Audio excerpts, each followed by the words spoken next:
Welcome back to another episode of The Wolf's Den. My name is not Mark Atobre. My name is James Kelly, General Manager of Enterprise Fitness, and I will be doing a takeover of the next 2 episodes while Mark is away.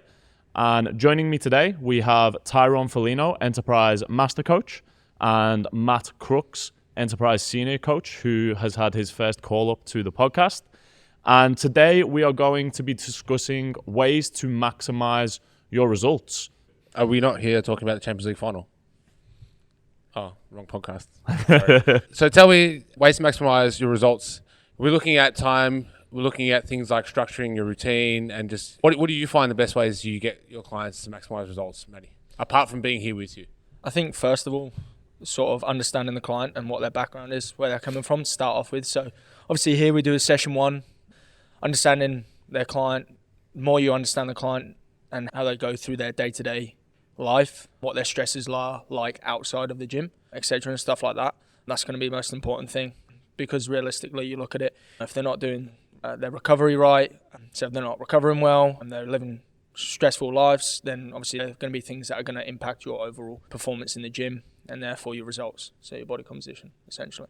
Yeah, for sure. The biggest thing to reiterate in this episode we're doing today is we are really talking about how to maximize those results. So what we want to look at today is when somebody says they're all in and they want to get the best outcome they possibly can, what are the things that we're really trying to focus on to achieve that? We understand as coaches that's not going to be 100% of the time where people are able to commit everything to achieving the best goals that they possibly can.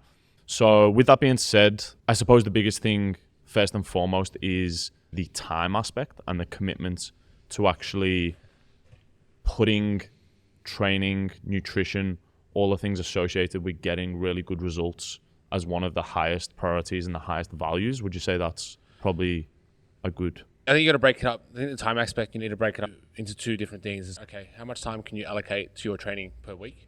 That is one aspect. And how much time, if any, can you allocate to either meal prep or nutrition? And when it comes to meal prep and nutrition, as we all hop on, and as a big thing that Mark has taught us, is that you either got enough time to do your own meal prep or you've got enough money to get someone else to do it for you. And that's what it comes down to. If you can't allocate time to do your own meal prep, then you need to find someone else to do it for you. But I think you looking at it and breaking the week down and going, okay, there's 168 hours in the week. How many hours can I allocate out of that to training, right? And then actually making it and booking into schedule, I think is very important. Whether that be your 1, 2, 3 hours with your coach, and then how many hours do you need on your own? And I think that begs the question, like, okay, well, what's the minimum that someone's going to need? Obviously, you can get great results off 4 and 5 times a week. You generally don't need that 6 or 7 days. You need to recover as well. But what's the minimum and what's the maximum, and where can we meet in the middle? And that's going to obviously come down with your coach, and it's going to be person dependent. But I think, yeah, definitely time is going to be that big one. And just really scheduling. I think, yeah, using a calendar and scheduling is the most important thing. So I think one of the things that I take from what you've just said is really having a solid structure before you get started almost. So obviously we know that the components of training and nutrition are a massive part of getting that result, but then creating a structure that works for the individual around their schedule is going to be the key component to that long-term success and getting the maximal outcome that we're looking for. Yeah, 100%. And that's just, it's almost, setting a contract with yourself and your coach going, I can allocate this much time and let's make this work. That might only be 3 hours of training a week. It's like, okay, I can only allocate 3 hours of training a week in order to keep my recovery and my nutrition on point as well. What can we do with that? And that's where your coach will go, okay, we'll work with it. And it's just having that conversation and just laying it out on the table first and foremost, and then just making that commitment. Yeah, and on that, sometimes it might be starting with the basics. Just get the basics right to start off with. Sometimes I think, people love it, and this is the same thing as I said before, starting with that session 1. People live a hectic life, busy life, especially we have a lot of people here that come in, big CEOs and stuff like that. Just starting sometimes with the basics and getting those right. Understanding the fundamentals of why you're consuming each of these macronutrients, etc. and stuff like that. And then setting that foundation then can lead on to more from that as well. Yeah, 100%. I think what Matty said is spot on, to be honest. I think people think it's a lot more complicated than it actually is. Yes, when you get into the nitty-gritty and the scientific aspect of putting a training program together or putting a nutrition plan together, it can get a bit Sciencey. a bit sciencey. But I think when we really strip it back, it's actually very basic things that really get the best outcome. And I think a lot of people think it's a lot more complicated when actually it's a lot of the very simple things that they're not doing to the best of their ability that is going to get them the best outcome long term.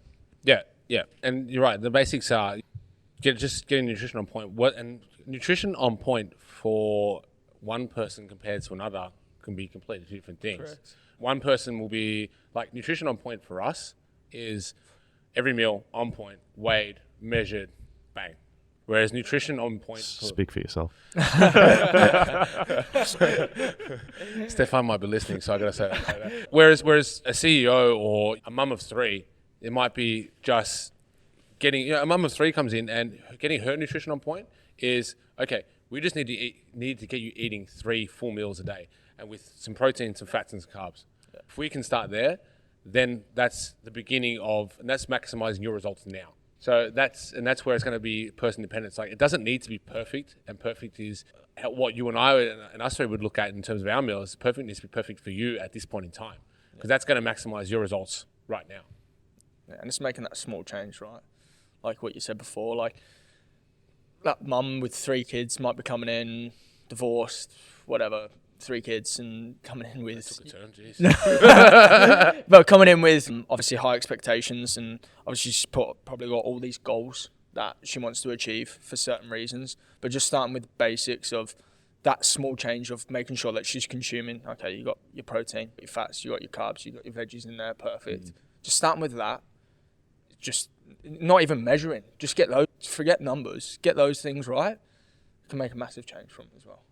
Do you think people's perceptions of maximizing what they're doing is guided somewhat by social media these days as well? Some people might see what such and such an influencer is doing on social media and try and replicate that. When we break it down as a coach and go, this doesn't actually work for your schedule and what you do and your stresses and your challenges in life. You just possibly can't fit that same structure that this person has into your day. Like it's hitting that round peg into a square hole, like it's just not going to happen. Yeah, I think first influencing... You like that analogy? Yeah, I think... It's not a podcast about the chair going. I think first thing is like just informing them that, you know, half that stuff just don't happen on...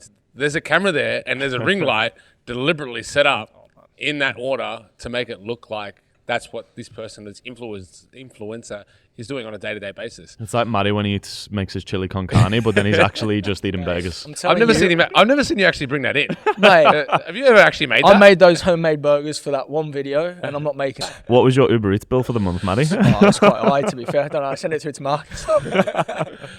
But I think that's the first thing. And yeah, it is heavily governed by what people want and what people think they can do. It's so much governed by social media these days. And if it's not social media, back when you and I first started, it was magazines. It's like, how many past clients have we had through here that have been on the fitness magazines? It's like, I want to look like that. And it's like, yeah, we can get there, but you're not going to look like that all the time around. It's like, yeah, you might be able to have a day with that influencer where you can get all this done, but you got 3 kids and you work and they don't. Like, you might have 1 out of 6 days like that. Let's be realistic. Yeah, and this is a client that I'm talking about that 60 years old, wants to get super lean, like photos behind me, and it's like, man, do you want your libido to be working? Like those type of things. Like it's the sacrifices, It's right? the sacrifice, man. And like stuff on Instagram, I mean, it all started probably on YouTube to like your other social media profiles, like, or platforms, so like your Instagrams and your Facebook and whatnot and stuff like that. And it's just every single detail that people try to look at and be like, I have to be like that. And it's like, no, you don't have to be like that. Think about their sort of life and then your life, like especially with Instagram influencers that probably haven't got kids and stuff like that, and they're just, oh, okay, sweet, I can wake up whatever time in the morning, this is my morning routine, this is this, and it's not the same for a person that's got 2 or 3 kids, fighting a divorce or something like that once again, and got other things and working a 9 to 5 job. I don't know if I can actually think of any influencers off the top of my head that have kids. Yeah, that's a fair point. I can probably think of one that we all know, but that's about it. I don't know who you're thinking about. Yeah, I think I've got one. Oh, maybe I do know who you're thinking about, actually. I don't know if I think I sent you a video of him yesterday. if it's the same person. But Oh, hold on. Yeah, it might be. But I don't think if I can. Yeah, none of them are high level CEOs and eating out constantly and in meetings and socializing and entertaining and These are people whose livelihoods revolve around health and fitness. yeah, correct. Like the influencers, I mean. And their phone. Whereas like CEOs and those people of big corporations, like it's very much the opposite. Yeah, and that's where the maximizing your results for that CEO is going to be, okay, let's have a look at the menu before you go out for lunch. Let's reduce the amount of wines you have. And then we can go, that's going to maximize your results at this point in time more than trying to be absolutely perfect. Yeah. And then more getting into that, going further down the path, and they want to get leaner, then it's like you've got to sacrifice this if you want to do that at the end of the day. Yeah, and it comes to a point, it's like, Well, what do you want more? What do you want more? Do you want to run your multi-million dollar company that you do run, or you want to get shredded? Yeah. And not saying, look, and it's not saying that you can't do both, but at one point something's got to give. But yeah, something's got to give, and you can look good and feel good and work to the best of your ability, better than you ever have been, or you can be shredded and walk around like a zombie. Yeah, it's interesting the way you've put that there, because you can maximize your results in different ways at different points in time, right? So you don't always have to be 100% in on, let's say, the nutrition side of things, but you might shift your focus a little bit to just focusing on the strength aspect of your training rather than the body comp aspect. So in the long term, they're all going to equate to a much better result that you get at the end. But just having those times where you might pivot a little bit in terms of what the key focus is and not having always the focus on just body composition, I think is an important way to look at it as well. So it's not a case of you're either maximizing your results or you're just going through the motions and not really getting anywhere. It's okay, what aspect of your results are we maximizing at any said time based on where your life is currently at. If you're really stressed out and you don't really have much time to meal prep, or you don't have much time to eat your meals, even if you've got the meals, then maybe we just focus on a goal that's not necessarily centered around body composition right now. Yeah. And we come back to that at a time where it suits you better and you can put a bit more towards that. And it might not be the training and nutrition. You might have those on point. It might be the fact that you only sleep 4 hours a night because you work on an international time zone, 100%. or you sit on your bum all day long in meetings. So, you might have training and nutrition on point and you're like, why am I stuck? It's like, because you sit down. Out of 168 hours in the week, you're only on your feet for 4 hours. Yeah. You got to put that into perspective. And it's okay, how can we just doing little things like you've done with, we spoke about this in one of our last podcasts, either walking meetings, when your client's in a meeting, doing them walking, or taking a break every 90 minutes, just walk around the office for 10 minutes. Yeah. Something like that. Or how can we get the best quality sleep? Yes, we might not be able to improve the quantity or how many hours sleep you got, but can we improve that 6 hours you're guaranteed to get? Can we make it the best 6 hours that you're ever going to get? And it could be that. There's the flow-on effect as well. Yeah, definitely. So I think just to summarize where we're at so far, so we all agree upon the fact that people need to allocate that time and they need to have a level of commitment towards that time and a value on that time to the chairman, always the chair, to get those training sessions in and some kind of structure around nutrition, whether that's putting the time aside to prep or alternatively seeking other options to get someone else to do that for them. Is that 100%? Yeah, we're all on the right page there, which is great. Now, let's start to look a little bit more in detail with kind of the nutrition and training components of that as well. So with training, what are we really looking at in terms of the amount of times per week somebody needs to get a good result? I think the first question is, how fast do you want that result? I think if you can, because some people starting at, you can get a result of twice a week, training twice a week if you've been doing nothing. What's going to take? Yeah, and that's where it comes down to training age. And it's going to take longer. Yeah, it's like, correct. how long do you have, or how long do you want to draw this result out for? So you can train for twice a week. If you have been training 0 times a week, it's an improvement. Yeah. But it's not going to get you from A to B in the quickest or most efficient amount of time possible.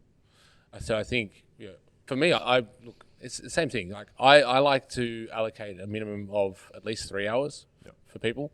I say if you can allocate and commit 3 hours a week to training, that's a good start. And that's a good, you're going to get some results in a good amount of time. And I think the sweet spot is probably 5's great. Yeah. I think 4's a really good sweet spot. I think you can do enough, and then you can't go and do too much where you're absolutely beating the crap out of somebody, if that makes sense. Yeah. I agree. I think 4 is probably the sweet spot for the majority. Right. I honestly think for a good result, 3 is where I'm drawing the line. As in anything less than 3 and you're like... Look, anything less than 3, I think, like you just reiterated, you're going to make progress, but I don't think it's going to be as significant as you want. What happens if let's say for instance, they're super busy, right? And they can't commit to 4 to 5. All right, so say for instance, Tyrone just said 3 hours, but what happens if they go, but I can add an extra 30 minutes onto each session and do 90 minutes? Would you be like, okay, sweet, and add more into that? And they can't do that extra day. We'll get to that in a minute. Well, That's something I do want to that's discuss. what I'm thinking, because I've had a lot of clients go to me, like, I've got one and he's doing 5, but he's like, I'm struggling with 5. And I said, all right, I was like, I'm more than happy for you to go to 4. I think he's doing 4, and I'm like, I'm happy to go to 3, but I'm going to add more into these other sessions to get the more adaptation out of your sessions. Yeah, for sure. So I think I'll actually backtrack a little bit because I should probably be a little bit more clear with what I'm saying. I think if the goal is weight loss, I think you can get away with 2. But we'll discuss some other things around that which are important to maintain in order to get that outcome right. Yeah. I think if the goal is muscle gain, I think 2 is not enough. There's not enough frequency within the week to actually stimulate that adaptation, right, in terms of muscle growth. So I think that they're the 2 sides of the spectrum that we're working on, right? Like fat loss can definitely be a lot easier to achieve on less training 100%. days in the gym, because we'll unpack this a little bit more in a minute, but that really does come down to nutritional intake and calories in, calories out. At the end of the day, that is the biggest hurdle that we're facing there. But I think, like I said, with gaining muscle, we have to be pushing 3 and beyond to really drive that adaptation.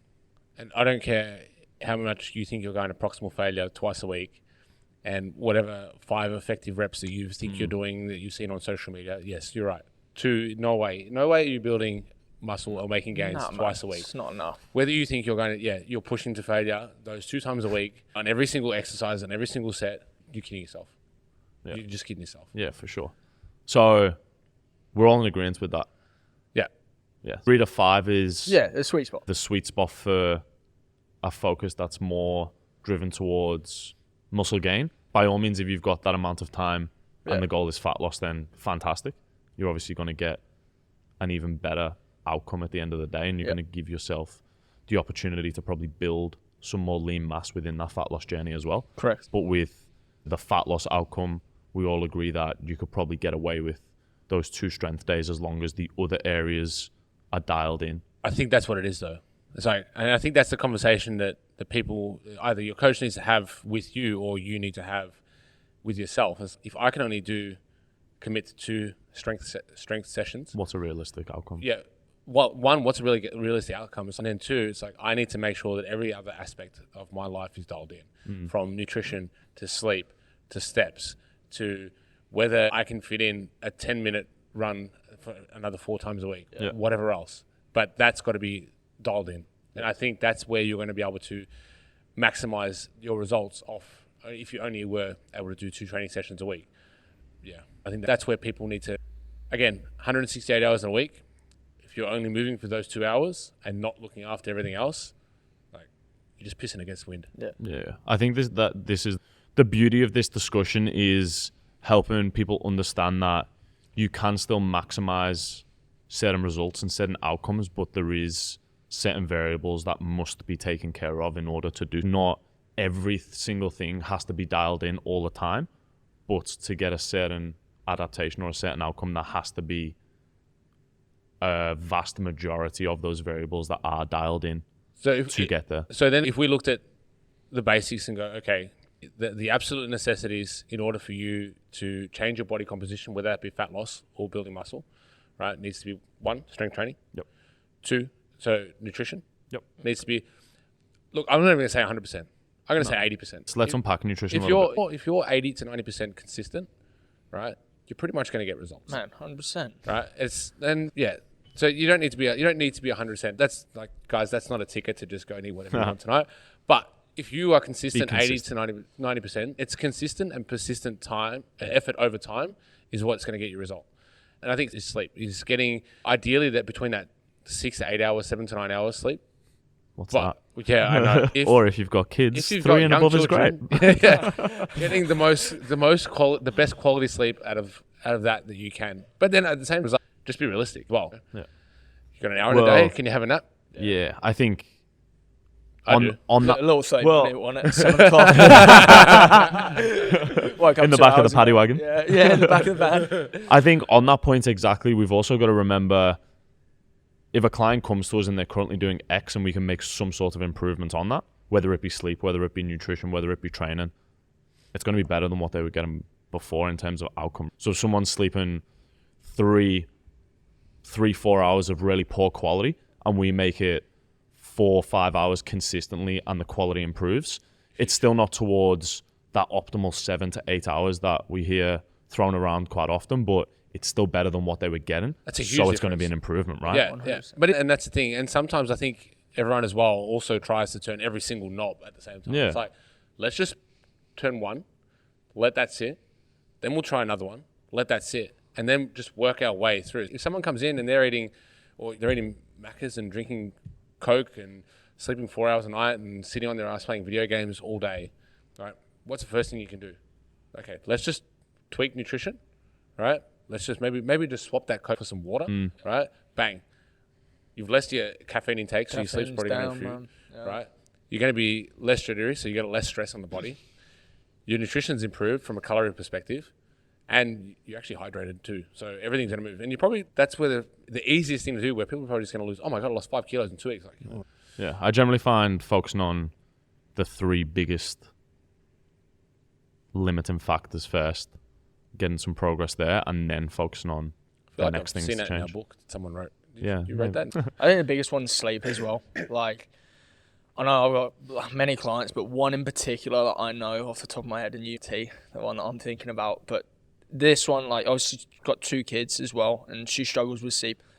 The biggest thing that I told her to do, I've given her subs, but the biggest change that I made for her, and it was simple as this, I was like, she used to make her lunch for the kids, everything like that, get everything set up for her kids before school the next day, so then she doesn't have to do it the next morning because she's always trying to run around. And I literally just said to her, I said, what I want you to do is get everything done before. I was like, get everything done, etc. and stuff like that before you go to bed. For the kids, everything, sandwiches, done. What you're going to do, your time to relax, so put them to bed, etc. You're going to have a hot shower before you go to bed. Just have a hot shower, nice warm shower, and relax. No music, nothing, no phone's on charge, nothing. Then you're going to go straight into bed, and that's what you're going to do. Done. And look, she messaged me twice the next day, or the day after, got great sleep the day after that. Then the day after that, she had a bit of an off one. But I'm like, those 2 days, she's got better in that 1 week than the week before. So then it's just those little increments of just trying to improve that each. The sleep's the biggest thing, I believe. Yeah. This again goes back to what we discussed at the start in terms of creating that structure. Yeah. It's not just structure around training and nutrition, it's structure around the things that you do throughout the day and the tasks that make you very stressed or feel like you don't have time to do anything else. Trying to find ways to maximize that better. Yep. Exactly like what you've just discussed. And that can make a big difference in terms of putting people in a more relaxed state when they're going to bed, which means they get better quality sleep, and then that obviously has a massive knock-on effect on all these other things in terms of like mood, ability to train harder which again all start to compound and add towards a better outcome and a better result. I just wanted to go back to nutrition briefly. I'm not sure if you guys have had a similar thing to me, but I always find that people misunderstand the focus on their nutrition from a standpoint of, if the goal is to lose weight, we need to be consistent in that calorie deficit. And if the goal is to build muscle, we need to be consistent in that calorie surplus somewhat.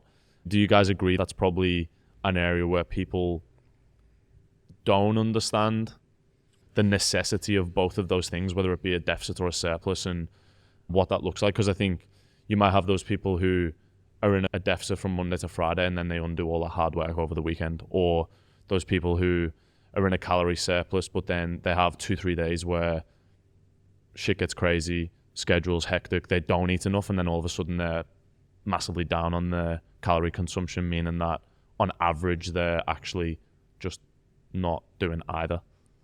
I feel like there's a lot to unpack there, because I feel like we get a wide range of. I definitely get a wide range of that. It's either. Let's scratch the surface. Yeah, let's give the people enough. It's either people that it's either like that. It's either blowing out on the weekend and undoing all the hard work you've done Monday to Friday, whether that be in a server deficit or it's just taking things to the absolute extreme. Whether that be your 18, 19-year-old, 20, 22, 25, mate, even 40-year-old females that we get, and it's just are victims of social media and just taking that calorie deficit to the extreme for extended period of time, whether that be just for extended period of time, or the bro that comes in and they've just taken that perma bulk approach and they've just been bulking. It's like, mate, you're just getting fat now. Yeah, you don't have to be in that. So I think the majority will fall within that. So if we looked at it and go, okay, 70% in that bell curve of, Monday to Friday are good, and then they'll ruin everything on the weekend by either having a blowout and going out and having drinks and et cetera, or just not eating enough because there's different structure on the weekend. And then you've got that 15% that are just in a calorie deficit for too much for too long. And then you've got the guys or even girls that are just on that perma bulk stage and they're just in that surplus for far too long, because you need, at the same time, like, without going too deep, but you need to have phases as well. And we all know, and that's the difference between when people come in and they go, oh, I've tried everything. Well, one, okay, let's try consistency first. Yeah. And then two, it's okay, let's have stages.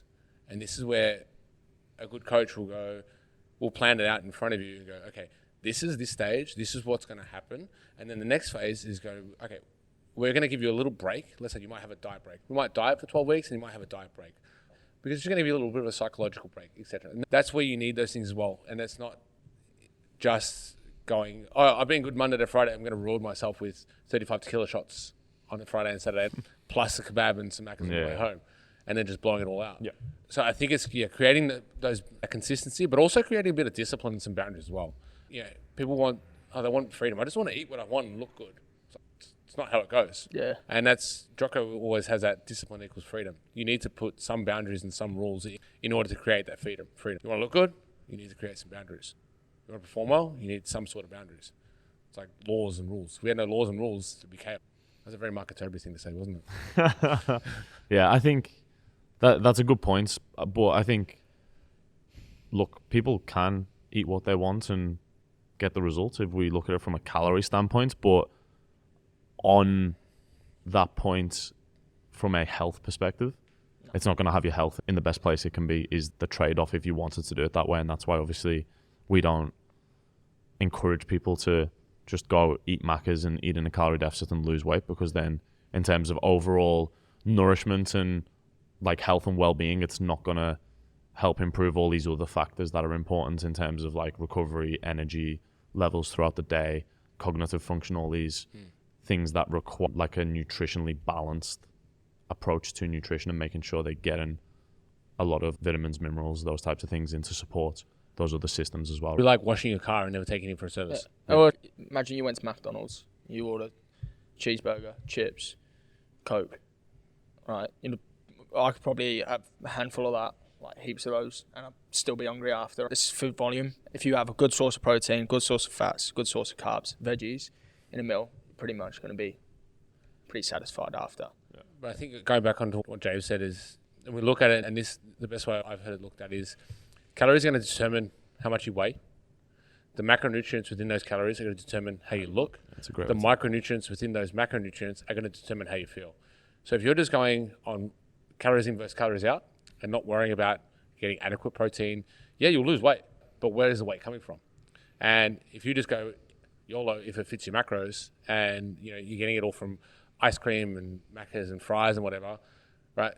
You may get those macros right, but from a micronutrient level, right, and on let's say a blood work perspective and an internal health perspective, like you're probably going to die at 35, or it's exaggerating, but it's going to be horrible. So, and I think just addressing all that, and that's where we go back to going.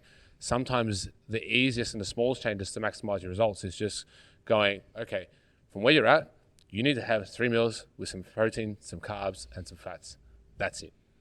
Yeah. Because you're going to look better, you're going to feel better, and you know what? You're still in a calorie deficit.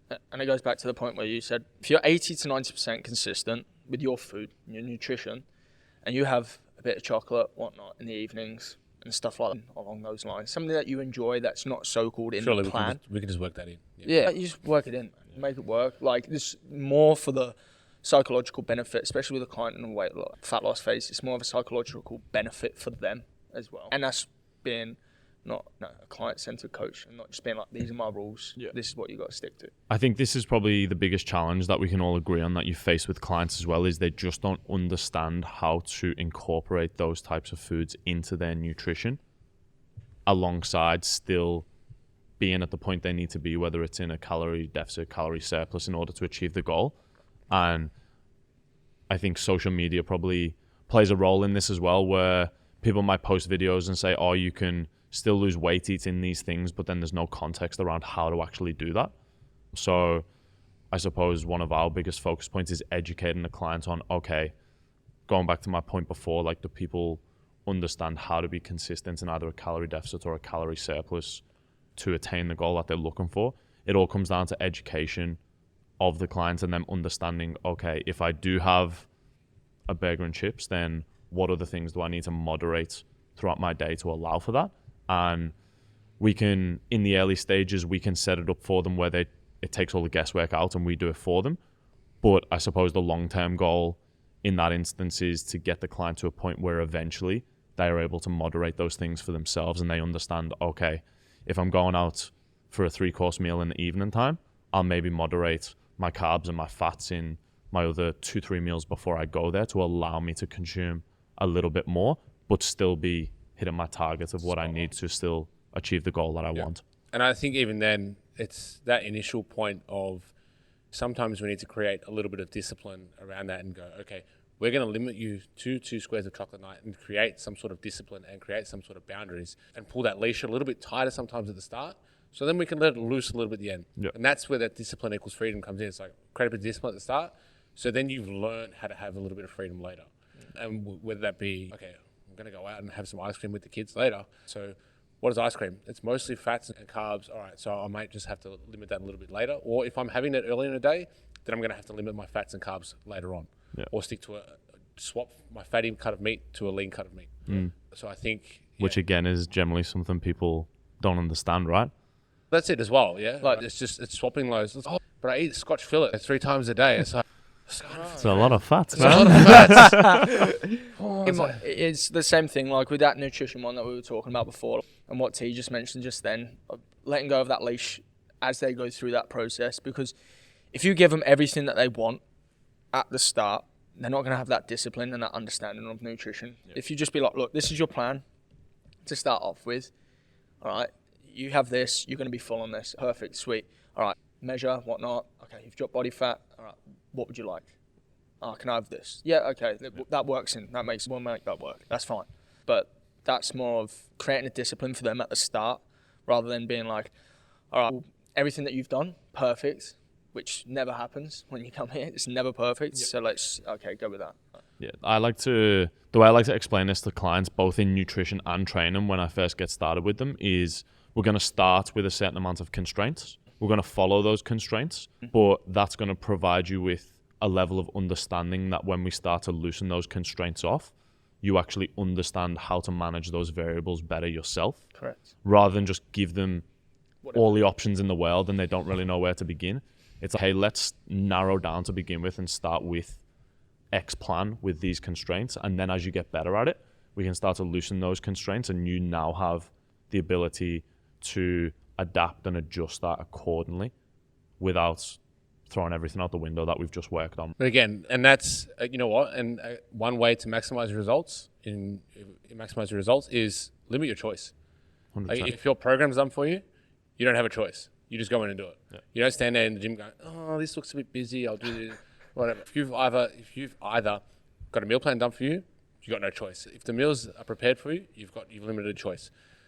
And that's, if you don't have a choice, then you're just going to do what's right in front of you. The more choices you have to make, and especially when you're in a hurry and you've got 10,000 other things going on in your life, you're going to make the poorest choices, generally speaking. And then if you don't actually make a choice at all and you end up being hungry, you're going to make even poorer choices.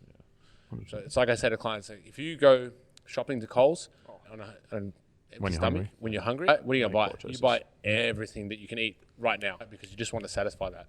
You go after you've just eaten, you'll stick to your list and you'll stick to it and you go straight in, get where to get and straight out. So I think a big one is there, limiting your choice as well. Yeah, definitely. I'm just conscious on time and there is a couple more things that I want to address. Firstly is we've obviously covered training as it relates to training days and the goal that we're looking to achieve. What about training intensity in the gym? Yeah. Training yeah, just like being important. 100%. I think and this goes back to social media and a lot of there's a lot of people that we follow and we get education from that bring nuances to training, and I think it gets lost in translation at the moment where it's like doing things at certain angles and RIRs and RPEs. It's like, mate, sometimes you just got to go in, right? See that rep range that you've been given, like just lift that weight. Yeah. And if it feels like you can't get any more reps in that rep range, right, you've done a good job. Get in, train hard, and do what you need to do. It's 100%. I know you've taught me this a lot. So like obviously we program for 4-week blocks. And if it's an 8 to 10 rep range, I always get my clients to just hit 10 to start off with. Just hit 10, get comfortable with the weight. And then obviously second week, okay, maybe we'll start to hit a couple of 8s. Third week, hit more 8s. And then obviously that fourth week, hit all 8s because you're going to get a new phase, a new program. So that training intensity, you're lifting heavier load. Training intensity is increasing. Progressive overload is happening each week. Therefore, adaptation occurs and we're going to obviously get big muscles, whatnot. So.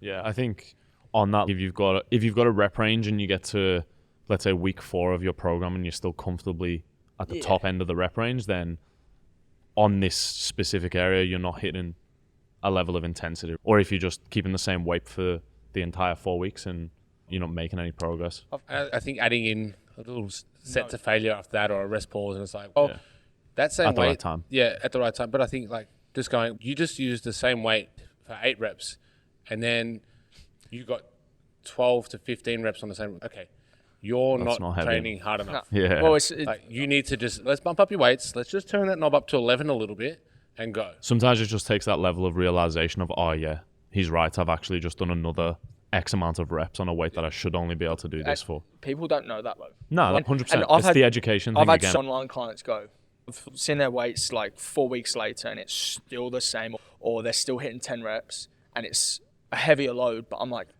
mate, you've got so much more in you. Your last week, we want to be in 8. You'd prefer them to push that weight up higher and hit the and I'm 8, like, right? leaving a note at the end, I'm like, push this heavier, lift heavier load. Yeah, and I think on that, there's obviously some exercises that we're not going to do that with. No. So like your traditional compounds, so like your squat, bench, and your deadlift are probably going to be the ones, I suppose more for the Gen Pop client from a safety perspective, right? Obviously, for someone who's got a much higher training age, you can get away with certain things here and there, especially if you've got a spotter or you're training with your coach, then that might be the time where we push a max set on the bench press and the safety elements taken care of. But there's some exercises where you're going to moderate that intensity for more of that Gen Pop person, but the safer movements, anything that's machine based or dumbbell based, like helping people understand we want you to be pushing a weight that's challenging you to hit the bottom end of that rep range by week 3, week 4, so that you're maximizing that intensity that we're pushing at in your training. Yeah, correct. 100%. I agree. Beautiful. Last thing I want to cover is NEAT. Big one. How important is NEAT and how misunderstood is NEAT in people getting doing it right now, long-term results? How important is it? It's huge. How misunderstood is it? A lot. Yeah. Yeah. What's NEAT?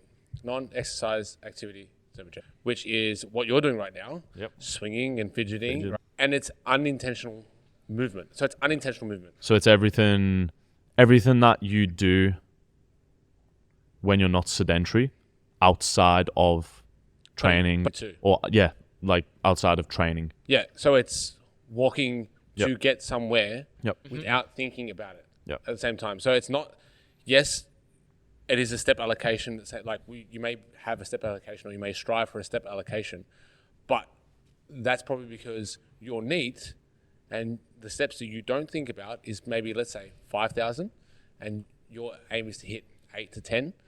Your NEAT is then 5,000 and plus all the fidgeting that you might do, because the Apple Watches sometimes pick up when you're just tapping your foot. Yep. That's your NEAT. Anything extra than that is prescribed, right? So I think learning your importance of NEAT, and this is where like a lot of the hard gainers come into retrospect, where they just move a lot. Like they're just like constantly just tapping away, just moving. Like the pen fidgeters. Yeah, I mean, if I look at Cristiano doesn't. Like he's just always Stop moving on Nah. that bloody thing. Nah, he's it stops moving. yeah, it's just Sit. constantly going. And whereas you look at someone, actually there was in Dan Garner's course, and he mentions that females actually do less NEAT, whether they're in a deficit, surplus, or at maintenance. Amy's a big one. Yeah, big one. Yeah, you look at her. You're gonna move or what? Yeah. But I think that's heavily underrated, and I think it's been misunderstood because I think it should become one of those Chinese whispers things. Yeah. Where it started off as NEAT, then turned into steps, then turned into, I don't know, like people doing cardio. Oh, but it's my NEAT. It's just not your NEAT. But we need to understand your NEAT in order to determine how many calories that you can have. Yeah. So to break that down for the listeners or the viewers, it's an essential part of figuring out where your starting point is from a caloric perspective, and it's going to determine what is considered a calorie deficit or calorie surplus based on that level of NEAT exercise alongside the other things that you and that's do where in terms of training. And that's where some people are going to be unfortunate and go, why can this person... Example A, me and Cristiano, right? Yeah. like he's on 4,000 calories at the moment, and he's hungry, and he's actually losing weight. Yeah. And the person who sits at the desk all day is like, why can he eat so much food but I can't? Not even him, like me. Yeah. Like I'll sit on 3-3 as a maintenance, and I'm like, man, but I just don't move as much. I don't fidget as much, and that's where it comes down to, and it's bad luck. Yeah. Yeah, Bad for luck. sure. And I think equating that and just being realistic with that, going, okay, you're not a movement person, which if you're not moving as much, you don't warrant as much food. Yeah. I think one of the other things with NEAT as well and training in the gym is I think people automatically assume that by strength training that they're going to lose weight, and that's one of the key drivers of losing weight. But NEAT actually burns a hell of a lot more calories than what that one training session does. And like we said at the beginning, NEAT is everything outside of you're either laying in bed or you're training. It's everything in the middle that is adding towards that NEAT. And if we look at, let's say someone's out of bed for 16, 17 hours a day and they only train for 1 hour, like that 1 hour snippet of maybe 400 or 500 calories that you burn in a gym session, if you're pushing at a high intensity, is a very small percentage of your overall calories burned throughout the day. So if the goal is weight loss, focusing on training more in the gym is not necessarily the focus point. Yes, you want to be consistent and train with intensity, but making sure you're taking care of your NEAT and your daily activity is actually where you're probably going to see most of the progress in terms of a fat loss, right? Yeah. It goes back to his, when we were talking about the hours in the gym, you're in the hours, 3 to 5 hours, let's say tops. Like everything else around that, in NEAT, you're going to be doing it hell of a lot more. So yeah. And I think it's important to highlight in the gym, we've got three key adaptations. It's getting stronger, building muscle, or improving muscular endurance or aerobic capacity. Fat loss isn't an adaptation of training. It's just a byproduct of consistency over time. And if we look at a calorie deficit being one of the key components of that, taking care of NEAT throughout the day takes up a huge amount of what that looks like for everybody. Yeah. So actually understanding the importance of hitting your steps or making sure you're doing that general activity throughout the day holds a lot of importance. The last thing I wanted to touch on this topic before we wrap things up is in terms of those people who don't have the time to complete their NEAT, do you guys see value in maybe adding, like Maddie said a little bit earlier, adding a little bit of extra time where they might just do a small amount of cardio at the end of their sessions so that it takes a lot shorter time period to get those overall steps up throughout the day? Yes, it might be just outside of the means of it being considered NEAT, but if it allows them to get that activity level up from a time perspective, do you think that's of value to the right individual? I've had one client I know in particular in the past that's struggled because the CEO could barely walk around at work, or he used to walk around at work, but he was in a lot of meetings, and I've literally just said to him during the sessions here, he used to train with me 4 days a week, and I've just said in between when we're resting and packing away equipment, you're going to go for a walk. Just walk around the gym, just try and move, because essentially, like you said before, realistically, training in the gym isn't going to benefit fat loss. Realistically, you've got to look at how many calories we're consuming compared to how many we're burning.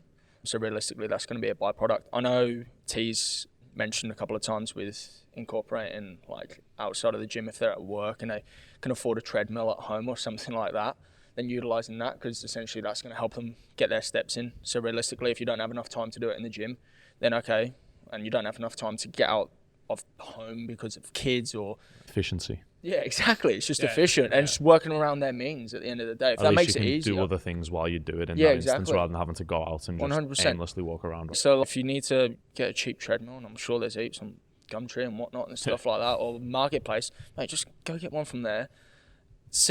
Go to your desk, put it on next to your desk on your laptop. If you're on a call, then just walk on the treadmill at the same time. It's so much easier, and it's benefiting them as well at the same time. So Yeah, 100%. And I'm all for if you can't get your steps in, but you're like, I've got 15 minutes gap in the day, mate, run. Yeah. Can I just run instead? Yeah, absolutely. Yeah, Go 100%. for it. Can I just Just jog? get it Yeah, in. just get it in. Yeah. Any movement and more movement you can do is going to be beneficial than what you're currently doing. Regardless if it falls outside of it being neat. It is what it is. It is what it is. We use what we got with the best time. So yeah, all for it. and yeah, adding on to that with those adding time onto the end of their training session, 100%. Like realistically, if you're trying to get, like my client's trying to get in this phase a muscular adaptation, so realistically if he's not going to be training enough, then he's not going to get that adaptation, right? I've just included some more sets onto his other exercises on his other days, and that's the way that we're going to work it. So, and that suits him, so happy days. Beautiful. Yeah. Okay, gentlemen, I think we'll wrap this one up there. We've probably gone a little bit over, but I think we've probably provided quite a lot of quality information for people to unpack there. So thank you both for joining me today. Tyrone, if people want to find you, where can they go? Find me on Instagram at coach_Folino, that's Folino, or at 381 Swan Street at Enterprise Fitness. That's where we are. Easy for you to And that's say. where I always am. But yeah, that's where you'll find me. Awesome. Maddie, yourself? Instagram is at MattCrooksPT, or yeah, pretty much 381 Swan Street. Thank you.